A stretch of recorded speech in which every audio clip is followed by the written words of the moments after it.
Hello, and welcome to the Health Go Live webinar series. Today's episode is brought to you by our friends at Carelel. We would like to remind you that the chat feature is available, so feel free to send in your questions and comments for the panel throughout the discussion. Our speakers would love to hear from you. And with that, I will turn it over to our moderator, Shara Cohen. Thanks so much. And thanks everyone for joining us. I am Shara Cohen. I'm CEO for Carelel, and we are an organization on a mission to make caregiving, family caregiving, easier. And being a caregiver to a loved one is complicated. It can be emotional and expensive and just plain hard. And until recently, caregivers have been a hidden and nearly invisible, not to mention unpaid workforce for healthcare organizations. But our discussion today is really a recognition that this is changing. We have 3 organizations and organizational leaders who have been innovative and proactive about recognizing the health impact of caregiving, their organization's dependence on caregiver well-being, and actually doing something about it. So we're going to spend most of our time today learning from their experiences and their perspectives on what makes caregiver support an imperative. And I have a few questions for them, but I will also do my best to tee up questions that you have. So as you just heard, please enter those into the chat. And if we can catch them in the flow of our discussion, we will. If we can't, we will do our best to address them at the end. And if we can't do that, then we will certainly respond to them after we wrap up. So please don't be shy about asking them. Before we dive into introductions and the agenda, I'd like to acknowledge 2 things. First, this last Saturday was Women's Equality Day, and last night at the US Open, we celebrated Billie Jean King and 50 years of equal prize money for men and women at that tournament. So on a personal note, I'm excited to be highlighting the leadership of 3 women on a topic that, while universal, most typically impacts women.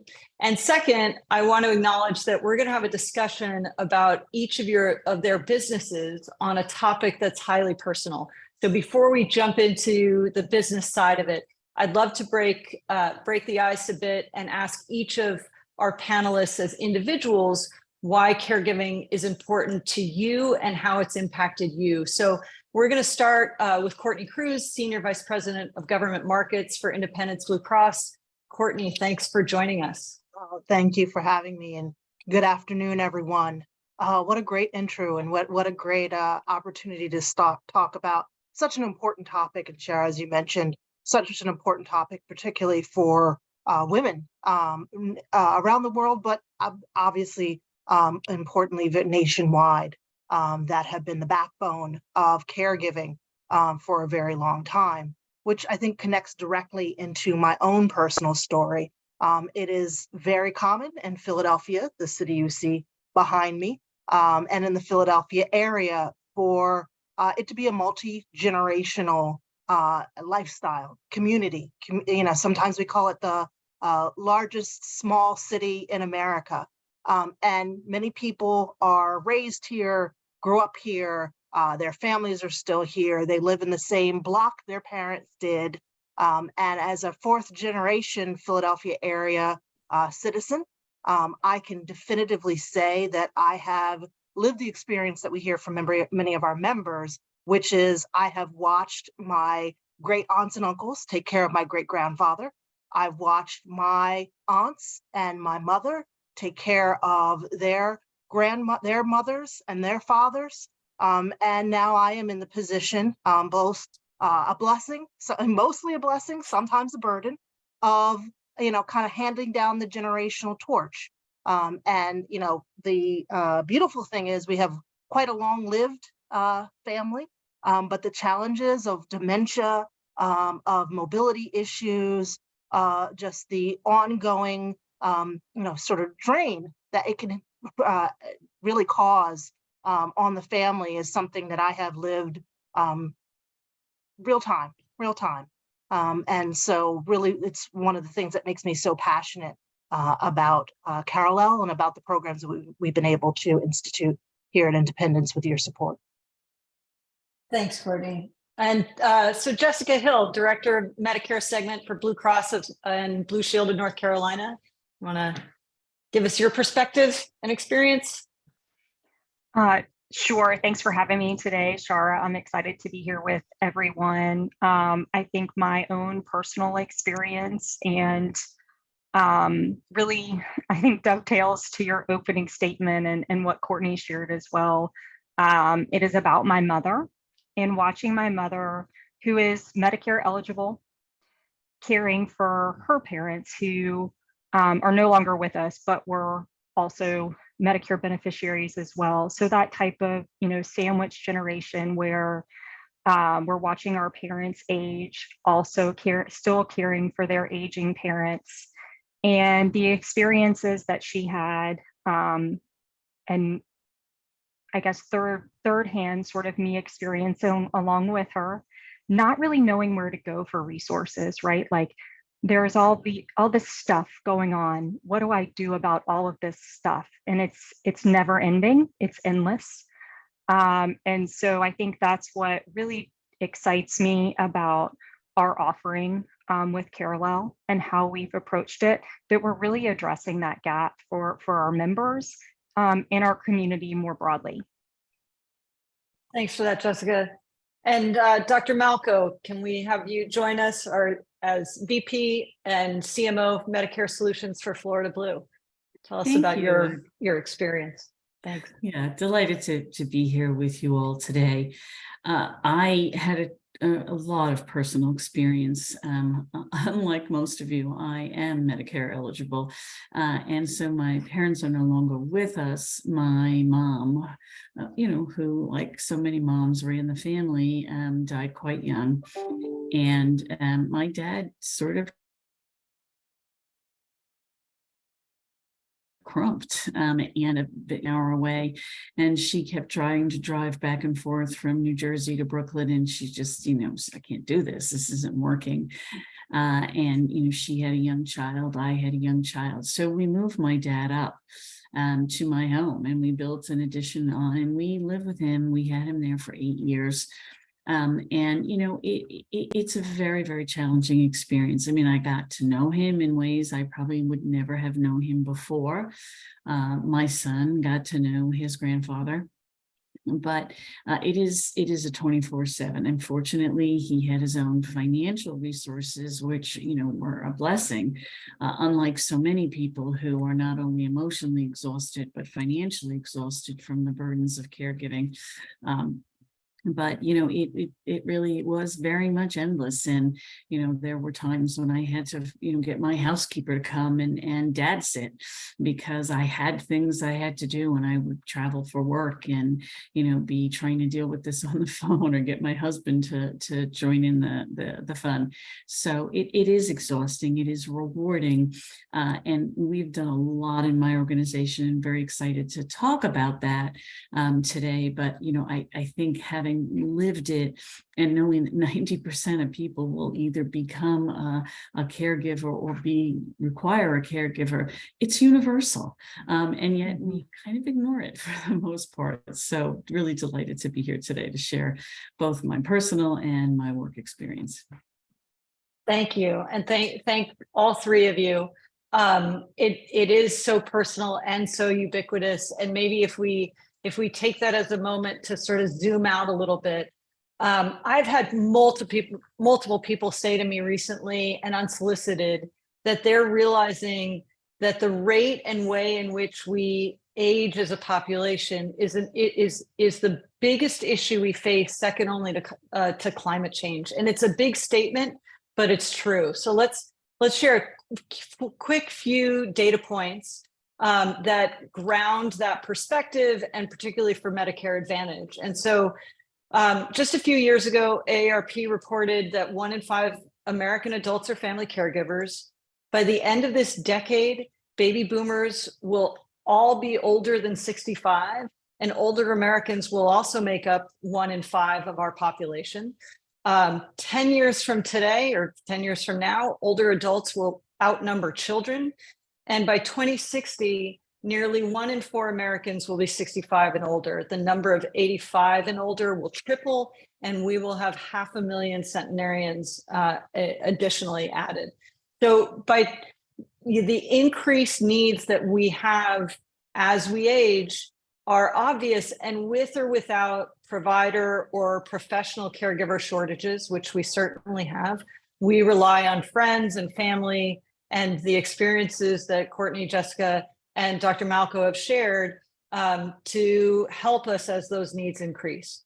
And so for an MA plan, that means conservatively, caregiving is directly impacting half of your membership, whether that's your members who depend on family caregivers for care and assistance in the home, including ADLs and financial supports, or that's your members who provide care that then impacts their own health, mental health, health maintenance, and financial security.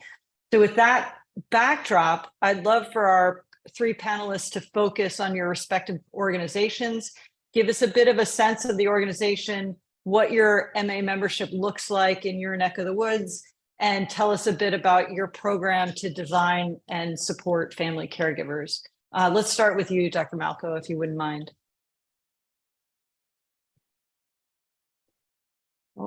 Absolutely, having some challenges today with internet, so I'm trying to preserve bandwidth when at all possible. So again, I totally apologize. Our organization takes this very, very seriously. Starting with our organization, we have respite care available for all of our employees if they are caregivers. And again, remembering that caregivers aren't just people who are taking care of the elderly, but they may be taking care of dependent children, and so it's a pretty significant issue for us. And we're pretty serious about it. We built a platform for our members we call My Health Link, and that platform allows our members to really, keep an eye on everything they have to do. Do they need a flu shot? It helps them find a physician. It really gives them the full range of their health information. We created, from the very day that we started this, a separate login. A member can designate any number of caregivers, friends, family members, their physician if they wish to, and that person will have their own login onto the site. So I'm in Florida. As you can imagine, many of my members retired to Florida, and their family caregivers are not in Florida. And so that ability to be able to access this kind of information 24/7 is really very, very helpful. We also work very hard trying to capture caregiver information. So when people will give us PRAs or allow us to speak with somebody, we'll try to capture that so that at every point in the process, we know there's somebody else who's involved and is trying to help us. We also have a number of supplemental benefits that directly impact our members in terms of caregiving. Carallel is one of them. All of our Medicare Advantage members have the opportunity to have any one of their caregivers really using the Carallel tool. We also use Papa Pals. And for those who don't know what Papa Pals is, think of it as Rent a Grandchild. They're not doing bathing or feeding or dressing or those sort of home health aid types of functions. They are really there for socialization more than anything. We know that loneliness is really becoming an epidemic in this country, but very much so in an older population, especially one that moved to a new place and may have gotten sick shortly after they've gotten here. So we have that opportunity as well. We also, as an organization, as GuideWell, which is our parent organization, sponsored an innovation challenge in 2020 around caregivers and supported a number of organizations who were in that space to grow and develop. We have a deep relationship with the Florida Council on Aging. And then we build a lot of our supplemental benefits, especially what are called SSBCI benefits. Let's see how many acronyms I can use today. Those are supplemental benefits for people with chronic illnesses. And so we have caregiving in the home. So we'll actually pay to have somebody clean. We provide meals in certain circumstances. We, especially after hospitalization, we provide transportation benefits. And again, some of these are broader, but most of them are covered under the SSBCI benefits or the DSNP benefits. And all of those really try to share with our caregivers so that they know they're not alone in trying to figure out how to get their loved one to the doctor's office or to figure out what's going on with the health of their loved one. We think that most of the holes or the gaps are filled. I think we still have plenty of opportunity to do a better job of making sure that they really know everything and know how to use it. But we work very, very hard to make sure that we're providing our caregivers that level of support. Yeah, it's great. And as an organization that participated in that innovation challenge, we thank you for that. Jessica, how about for you? Tell us a bit about Blue Cross in North Carolina and your programs. Yeah, so I think similar to Florida Blue, at Blue Cross of North Carolina, there is lots of leadership engagement within caregiving. At the enterprise level, our employees have caregiving style benefits that are available to them. And similar to our drivers of health strategy initiatives, which I think many organizations at this point, that is becoming core at what we do, right? Trying to address those challenges for our membership. Also for us at Blue Cross of North Carolina is this concept of getting local. And so how do we have 100 counties. Some are very, very urban, or what we would consider urban, and then some are very rural. We may have just like a handful of members in some of our counties. And so the challenges across our geography are so different, but caregiving spans across all of that. And so when we're approaching initiatives, ensuring that we can do so across all of our membership is so important. So we introduced this as a supplemental benefit. So similar to Florida, we also offer Carelel as a supplemental benefit to help support our members that are caregivers and the caregivers of our members. And we also, I think, have kind of approached Carelel and supporting our caregivers in an interdisciplinary way, I'll say, where we're leveraging the Carelel platform to help really integrate our other vendored solutions around drivers of health. So creating that seamless experience, or seamless to the member experience, right? There was lots of work to make that a seamless experience so that they're able to, no matter where they stop, right? Whatever vendor they come in contact with, those vendors are connected, and really utilizing Carelel for caregivers as that first stop connector to all of the other benefits that would be available to our members.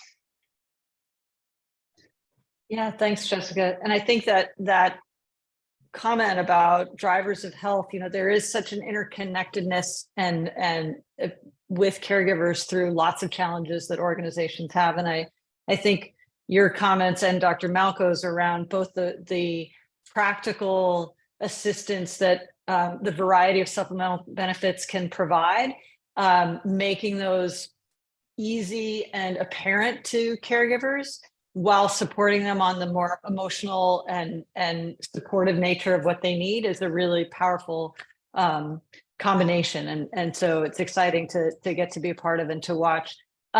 Courtney, let's hear from you about Independence Blue Cross and your footprint. Yeah, absolutely. So Independence Blue Cross is in 5 highly populous counties in southeastern Pennsylvania, all centered around the Philadelphia area.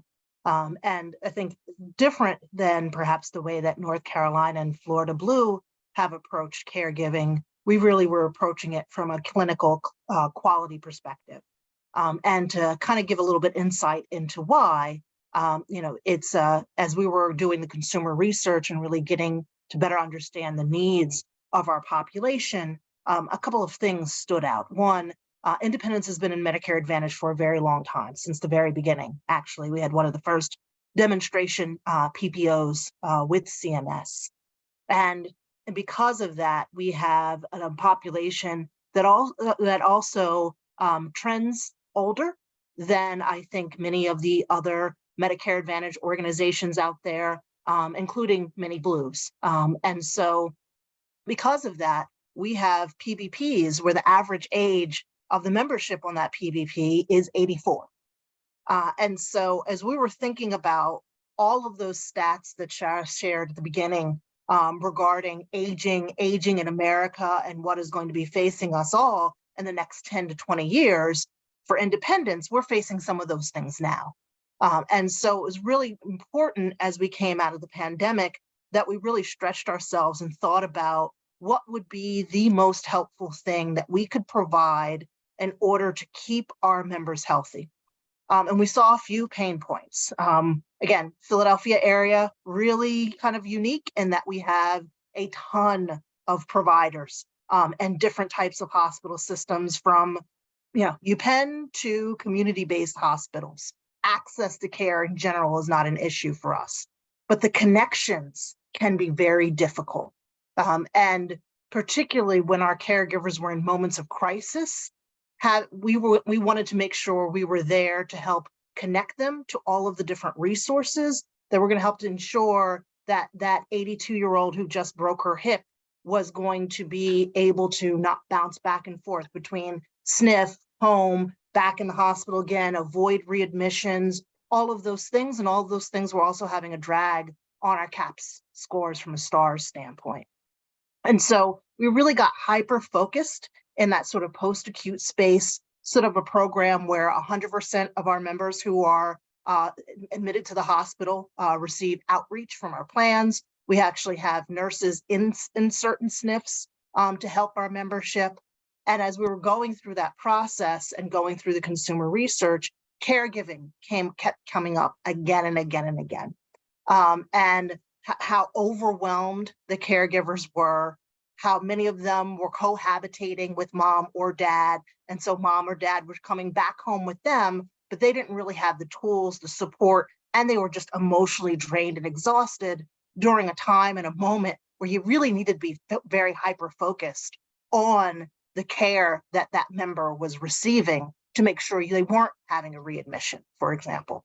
And so, we worked with our clinical team and worked with our Medicare team to find the right suite of solutions to be able to support those members. And some of them are filed as SSBCIs, but some of them, like Carallel, we really focused on sort of clinical interventions, if you will, and connecting caregivers in times where they really needed it the most. And I think, and we'll talk a little bit later about some of our engagement stats, but I think our stats bear out that we've kind of really found that sweet spot.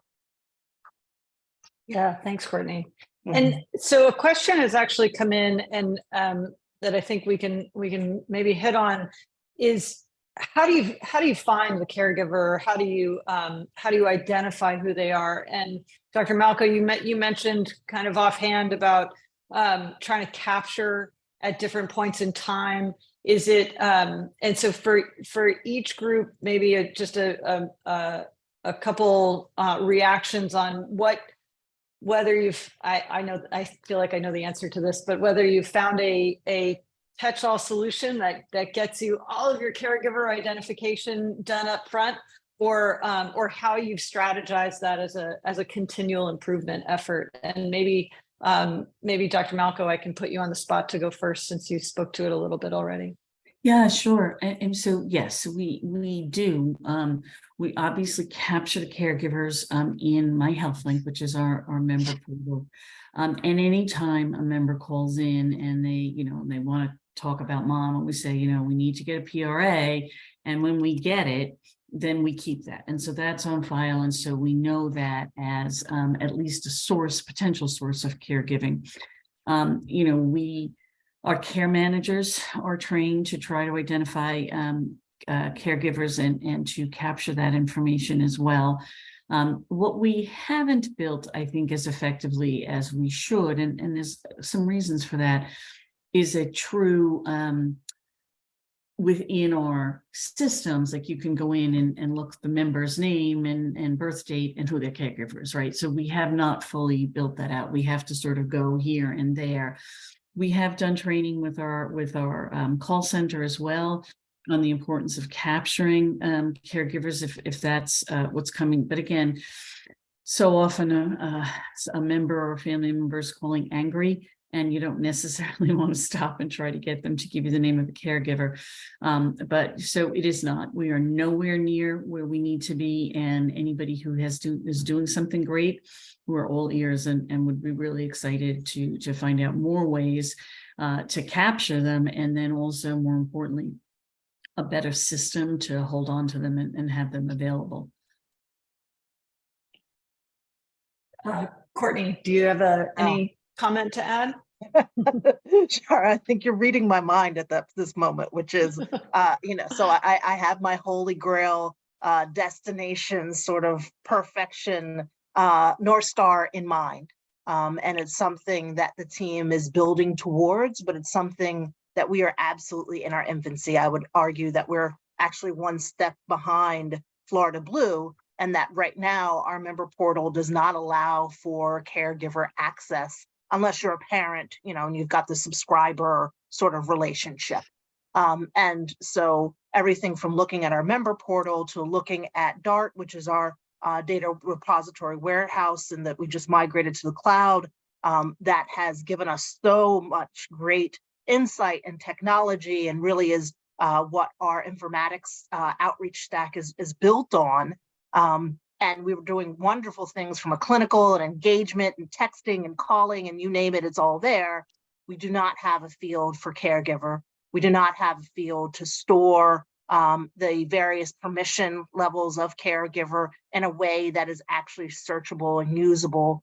Right now it is stored, if you send in a POA or an AOR or any of the other million acronyms of forms that we have, it's scanned and it's stored as a record in the member's account, which means right now, those that are closest to it are really our case and care managers, right? Because they're the ones who know, who's having an ongoing challenge or, are really supporting someone. And they get to know the caregivers on a first name basis, particularly if it's a more intensive case. And so again, why we started, it's one of the reasons we started where we did, although the end state goal is that, by the time we come into year end 2024, we'll have built maybe halfway to the North Star. And, we definitely have a pipeline of opportunity we're working through. Yeah, and I think this is it's a very common challenge in plans that we work with, that this idea of like, we don't know who they are, or if we do, it's a scanned document somewhere that nobody can access. I think that's sort of the common refrain. And one of the challenges that I think is inherent for plans, and any of our panelists can feel free to disagree with me, is that capturing of the caregiver also implies a level of authority that you as a plan need to have in order to communicate with those folks. And yet caregiving is often a team sport with a lot of people contributing at different levels who may not be the POA or have or it'd be appropriate for them to have submitted a HIPAA form.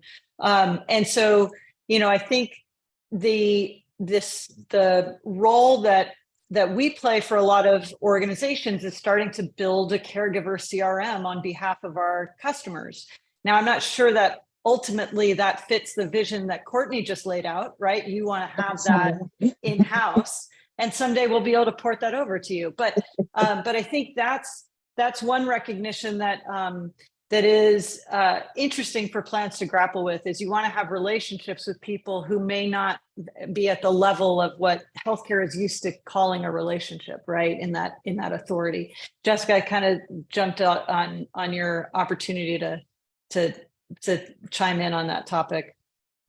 No, you're fine. I think that we're in, we're like 6 months into our offering here. So I would say that we've been very much in kind of the learning cycle, and using our friends at Parallel as the SMEs on kind of what's the right or wrong way to do this, or is there a wrong way? Definitely share some of the challenges that Florida and independents have from a tracking perspective and identification perspective. One thing we've dealt a lot with internally is that self-identification of a caregiver and how that doesn't always translate. So how do you actually message that to somebody where they say, yes, I am a caregiver, not, well, I help, my parents sometimes, or, I take my sister to the doctor, whatever that relationship might look like doesn't always translate to I'm a caregiver. And the other thing that I think we've done successfully, and we'll talk about this a little bit later, I think, is thinking about, we have a lot of internal and external people. We have a lot of, we're highly externally sold. So those people that are engaging with our membership on a regular basis and know them, how do we ensure that they are as prepared as they can be for what we're offering here to speak to it and help us drive that engagement? Because ultimately, for us, our agents, our clinical case managers, our member services team, our retail staff, the ones that are face-to-face with our members or on the phone with our members, whatever that interaction looks like on a regular basis, they're the ones that are going to know. So how do we ensure that we're doing the proper training and equipping them with the right materials to get those members to the services that we offer? And if I could jump in, I think that was a brilliant point. One of the things that we found a couple of years ago, we were working with the Age Lab at MIT, and we were on a consortium with Transamerica. I was giving a presentation on caregiving, and I was talking about Medicare Advantage. And it was really funny because one of the gentlemen came up after me and said, what's Medicare Advantage? So these are essentially people who are selling life insurance, but they're also selling, sort of financial planning, right? That's what they're doing. And they do talk about caregiving. They talk about it financially. And I think that the gap is that brokers are selling Medicare Advantage, but not really involved in financial planning. And the financial planners are selling the financial planning, but really aren't connecting to the sort of medical part of it. They're telling people to save money for it and count on having money for it. And I think really educating our brokers on identifying caregivers and capturing them, as well as getting out into the financial planning community and really, as they're having these conversations, telling members, hey, make sure your health plan knows who your caregiver is. I think there's a real opportunity there. I think that's a really, really good point. It's interesting. That is one space where I actually feel like because we have more direct control over our CRM that engages with the new enrollment retention side of the house, that actually is one space where we've developed something we call our influencer campaign or outreach, where we purposely use that word influencer and not caregiver because it's someone who can have has a direct relationship and influence around mom or dad's healthcare decisions, particularly when it comes to what type of plan they select. And we found, particularly during the pandemic, so maybe this is around 2 years ago, we launched the campaign. We saw more and more where we'd have an outreach engagement outbound call with someone. We'd have a discussion. They'd say, "Oh, I want to talk to my daughter before I make a final decision." And then mama and daughter would be on the phone. Mom would give us permission, and we'd be having a consultation that way. And so we do have the ability to store, track, engage with, communicate with our influencer community. It's about then pulling that through and identifying what level of caregiver are they truly. That is kind of the next step that we need to figure out how to work our way through. Yeah, I could talk for a long time on this topic, but I think what's an interesting connective tissue through all of these, through this discussion, is that all of you are thinking about what are those frontline sort of relationships that are multi-tentacled out to your membership, and then the next stage is, can you get the IT support that would actually make that usable data that you can leverage? And I think, and maybe we'll talk about this a little bit later, I think there's a third piece around how can you start to do proactive outreach that is designed to sort of pull those caregivers in and those influencers into the conversation. We're getting a lot of questions, which is awesome. So let me. I'm a little biased on this question, but can each speaker address if there are individualized support programs specifically designed to meet the caregiver's mental and physical well-being? I will say, as maybe this is the disclosure, what Carallel is focused on is how do we help support, guide, and assist caregivers in the multi dimensional challenges that they have, both through personalized support and digital resources. And so I suspect that will be an answer from all three of our panelists. But if there are other solutions that folks would like to highlight on as a response to that question from Ms. Brooks, I'm open the floor. I'm happy to sort of say a few things. You know, in a Medicare Advantage program, particularly, surprisingly, a lot of and I think you'll see that data later, a lot of our caregivers are actually our members as well, whether it's adult dependent children or a spouse. And unfortunately, more often it's a spouse. And so, yeah, I mean, obviously we believe we have a very strong behavioral health program and benefit. And, you know, it's important to us. And we do, you know, have those conversations with our behavioral health vendors. So yes, there is some sort of standard behavioral health support. I agree completely. The Carallel provides a lot of that focus and support for us. And again, for our employees, we provide respite care. The PAPA benefit is designed to provide a great deal of that respite, as are a lot of those SSBCI benefits. So they provide transportation, meals, some housekeeping, things like that. So to the extent that reducing the burden can help with the mental health of our caregivers, yes, there is some support, but it's nowhere near what I would love us to be able to do. And again, one of the speakers said earlier, so many of the times people don't even define themselves as caregivers. So it's kind of hard to sort of engage them when they don't think of that as that's what they're doing. Awesome. Another question has just come in that actually sort of mirrors where our original outline. So I'm saying that to our panelists so they can feel like, okay, we know where we are. But the question is about measurement and value. And so every plan is under pressure to spend their time and money on things that drive their performance. I think there's an endless list of things that a plan could do, wants to do, wishes they could do, and judging by the lineup that it takes to get through a vendor management process, I know there are lots of options out there for things that you could buy or invest in. So how did you decide caregivers were high enough on the priority list for your plan? And now on the other side of that decision, how do you measure or think about value in your caregiver support offerings? And Courtney, maybe I'll start with you.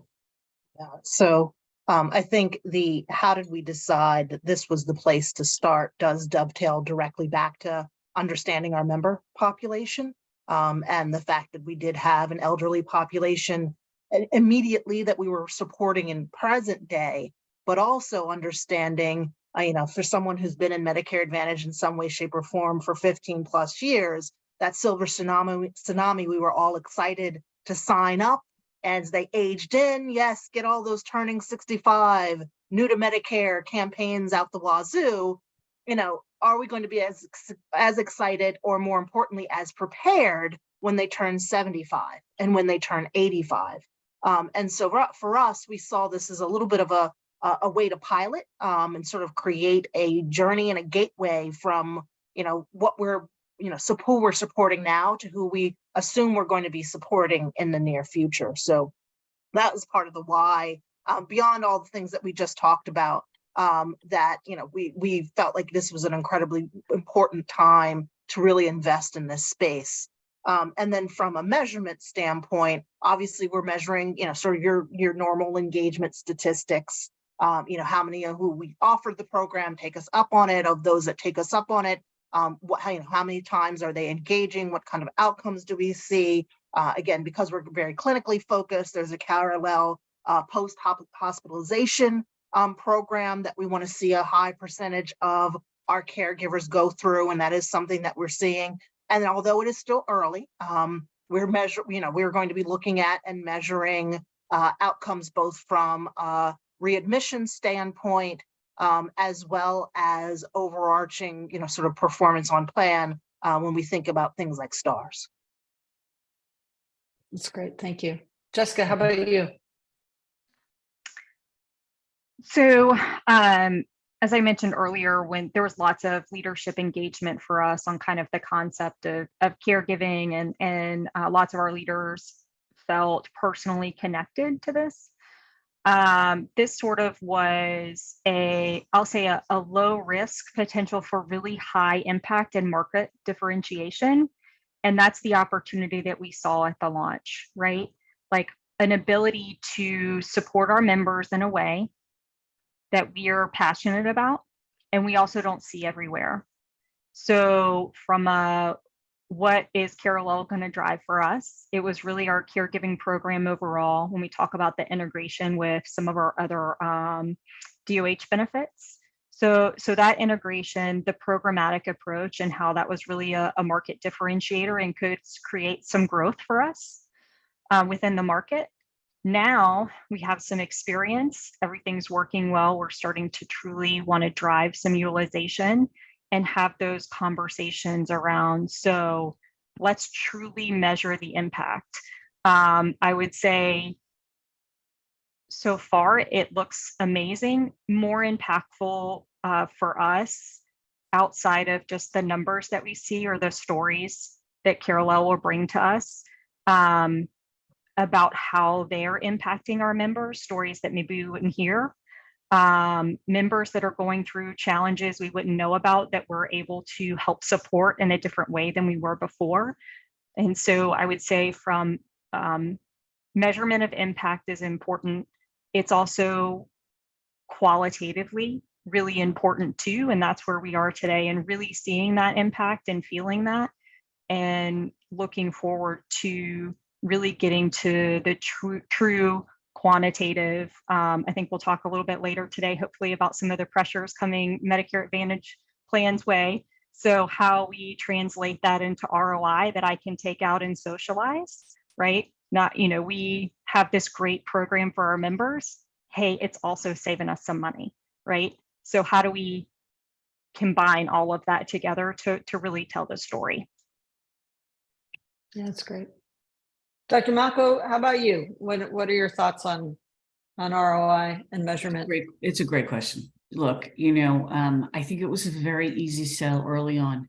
It was something that the greater organization, GuideWell, was passionate about, right? We ran this innovation challenge.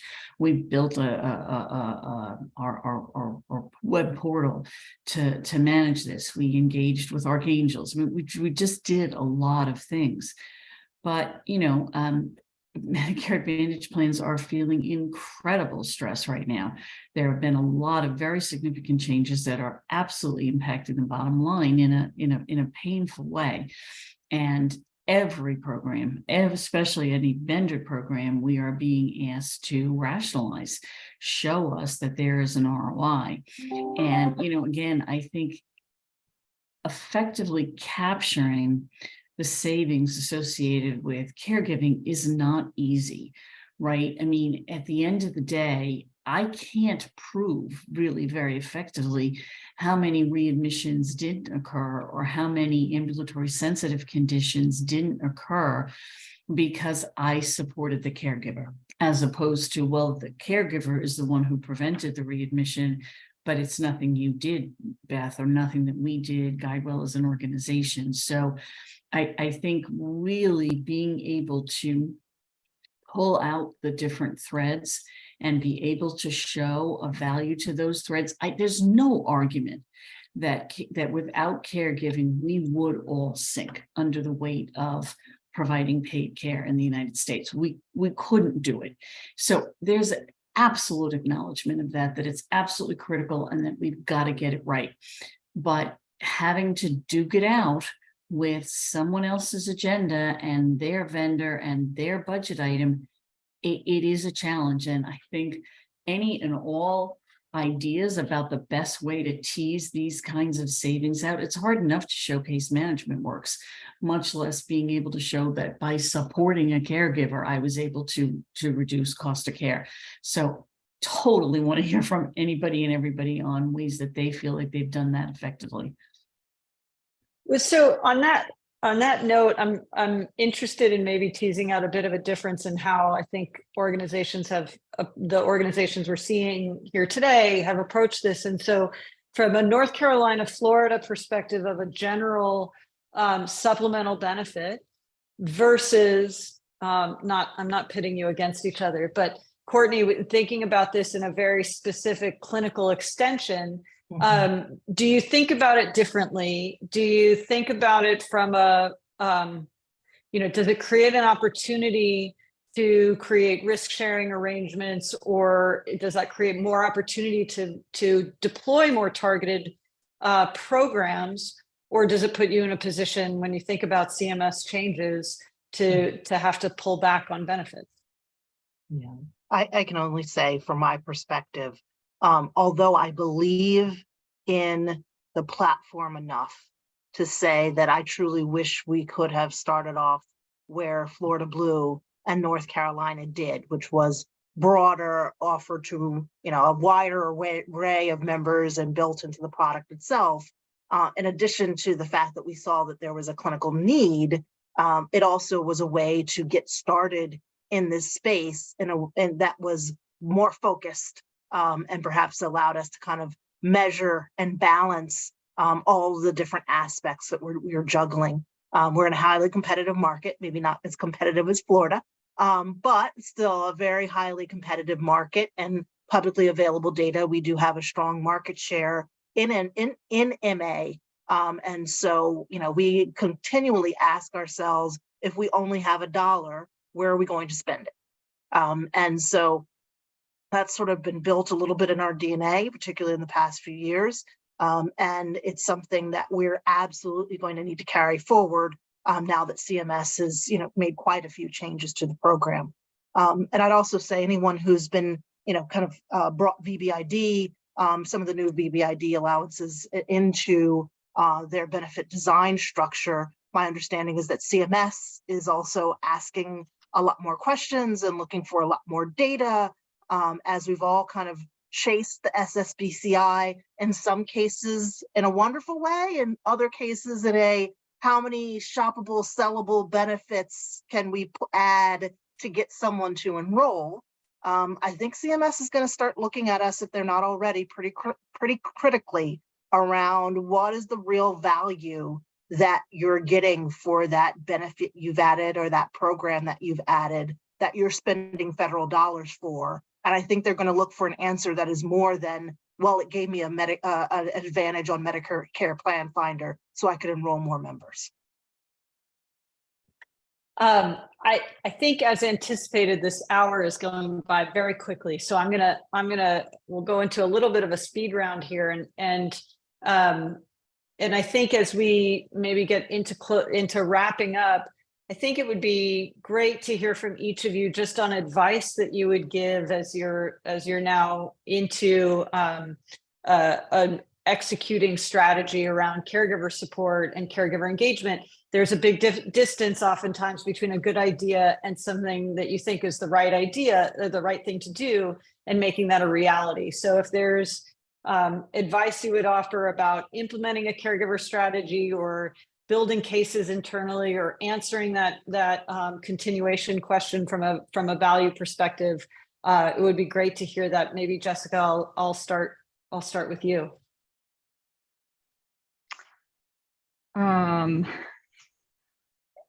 I have lots of thoughts, and you didn't give me very long to digest them together. I think that you, like, from the outset, like, what is your short-term goal and what is your long-term goal? And then really figure out how you implement around that. I think our biggest implementation success from our experience with other vendors, so not unique to Carelel or caregiving, was the idea that it needed to work, and it needed to work well before we really thought about, all right, now how do we crank up that utilization? I think that oftentimes that we, as MA plans, I've heard it from other plans too, right?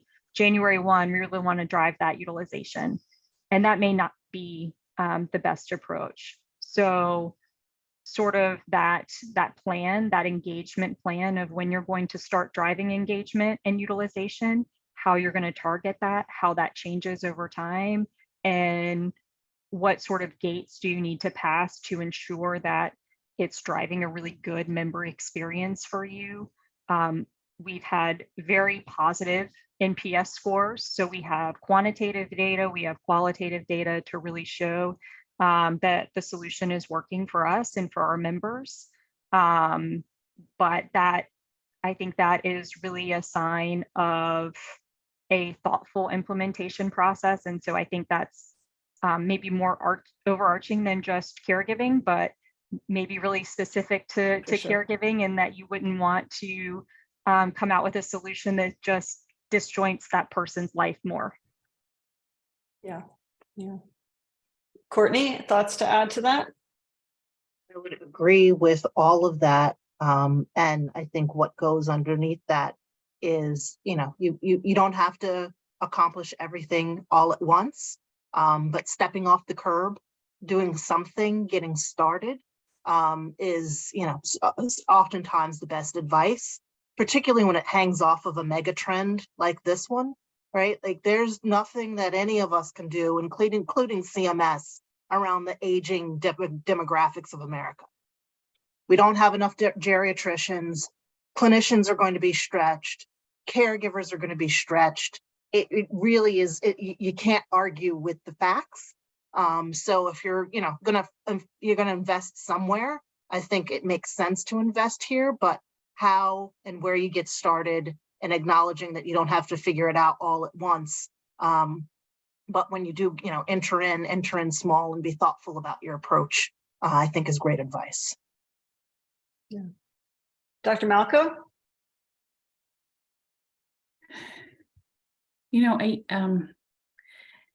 I think there's sort of two parts to it. The first one is getting true senior leadership engagement. And the beauty of it is, odds are they've been exposed to it, or someone they know has been exposed to it. And so, by storytelling, you can really capture their interest. And I also think there's such wonderful data available. Carol has certainly provided lots of it. AARP has wonderful data. Just really being able to show the financial impact that caregivers are having in terms of the avoided costs that we would otherwise be paying. And that doesn't even speak to the avoided care, the readmissions, the admissions, the medication errors, yada, yada, that don't occur. So I think it's really getting a story and spending the time to get your story really solid and get people engaged. And then obviously a couple of people already said it, I don't need to repeat it. Good implementation planning is always critical. And then I think, we've talked about the importance of really monitoring, is it working? How is it working? Where are there opportunities for improvement? And it's interesting, I was having a conversation with somebody about this yesterday, and they said to me, there don't seem to be a lot of people in the space. And it's true. I mean, I think I've had one, what we call care partner, reach out to me in the last year and suggested that they had an offering to support caregiving.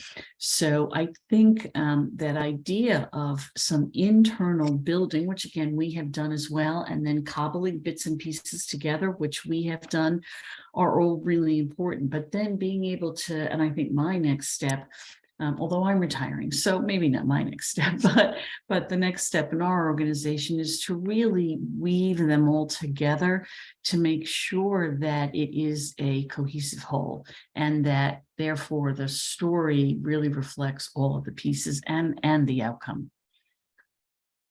Absolutely. Well, you heard it here first. Dr. Malco's retiring. That's a newsflash. And I think, I think that, Jessica, if I can go back to you, and I know we're getting to the end here, but I think you and the Blue Cross North Carolina team have been really purposeful about that connectivity between solutions. And I'm just going to throw this out as kind of an innovation that I hadn't seen elsewhere, where you actually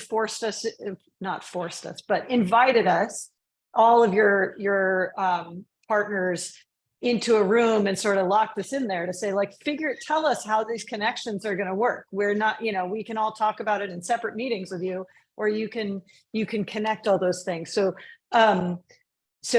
maybe just a quick comment on that process and what spurred that for you guys, because I do think that was a unique exercise as I've seen it. Yeah, and I think Dr. Malco probably hit it on the head, where that leadership engagement piece, essentially that was our SVP of government markets, Fran Gary, said, oh, they're not all meeting together. Like, that was her challenge to us, right? So I think that was kind of the impetus of it, Shara. And we were like, sure, yep, absolutely. That's going to happen. And so we got everybody together. I think I was most impressed by the willingness to collaborate of our partners for our members together. I think that many of you are connected in the space that you operate in. So, why not? And I think we've been really successful. We've engaged, it started out with sort of our caregiving programmatic vendors. So those that are supported under my team that are supplemental benefit vendors, but we have expanded that into some of our clinical vendors and healthcare partners, which I think is really fantastic. And we're sort of at its infancy in that, and how we explore that going forward, but has been, in my mind, very successful externally, also internally. Such positive feedback from our care and case management teams on how this helps them also navigate the space. Yeah, thanks for that.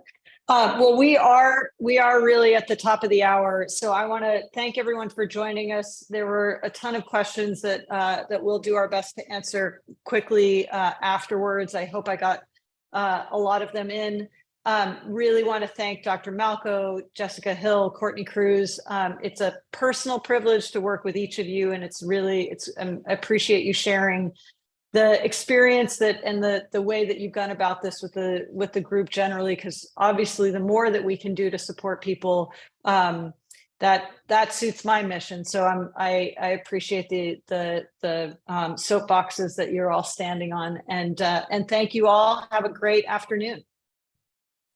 Thank you to our speakers and to everyone that joined us today. Please visit our website at community.hlth.com to catch up on all Health Go Live webinars. And join us in Las Vegas, October 8th through 11th for Health 2023.